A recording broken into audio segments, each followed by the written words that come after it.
Let's take a look at changing needles on the embroidery machine. To change the needle, you're simply going to take the needle holder screw, which is this one right up here, and we're going to loosen it. Now you're not going to take it out. I'm going to turn it one full turn. And I'm going to unthread it. And it just comes right out of the machine. Now, it is very important when you put this needle back in, the little half moon cutout, called a sharf, has to face towards the back of the machine. So I like to place the sharf on my pointer finger, get it started, get it into the hole in the needle holder, and then I like to put both fingers on it so that I know that I'm not twisting it. We want the eye of the needle to face straight out at us. We push it all the way up till it stops, and then I like to just put a little pressure on it so it doesn't fall down, and then simply tighten it back up. Now we'll just rethread the needle.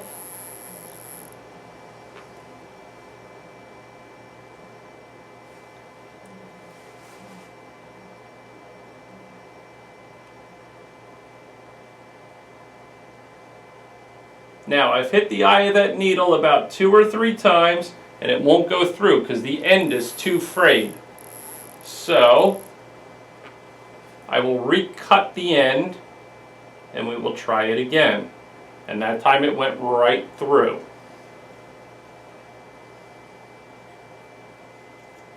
That's a good rule of thumb.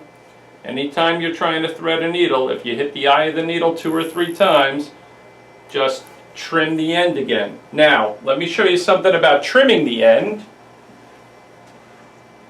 If you have your scissors or a pair of nips, when you trim the thread, you never want to hold it like this and trim the thread, because by putting tension on it, the end is naturally going to fray. So anytime you trim the end, you want the end that you're trimming to be hanging, and as it hangs, you'll get a nice clean cut. So that's a good little tip. Now, another thing that's real important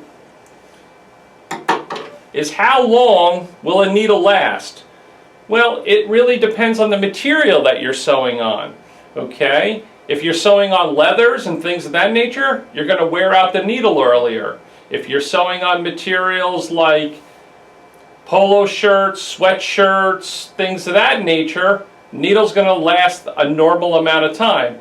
Now, if you are sewing a lot of leathers and things of that nature, the point of the needle is going to wear out. Most of the time, it's the eye of the needle that wears out. Now, how do we know it's time to change a needle? Well, one of the best indicators is you start breaking thread. Why is that? Because the eye of the needle is no longer smooth from that thread running through it. If you feel a thread, there's a slight texture to it.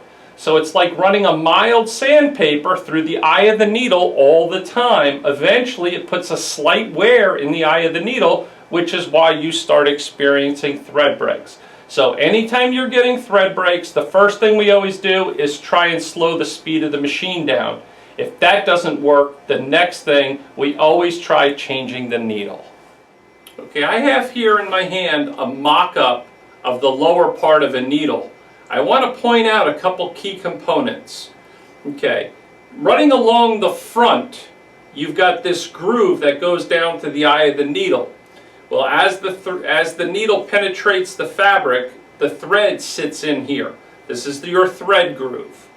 Down at the bottom down here, we've got the eye of the needle, which the thread goes through. And on the back side is that half moon cutout, the sharf.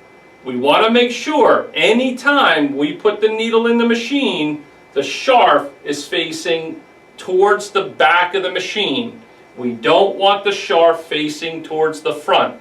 You also want to look at the eye of the needle. We want the eye of the needle to be facing straight out, right to the front of the machine.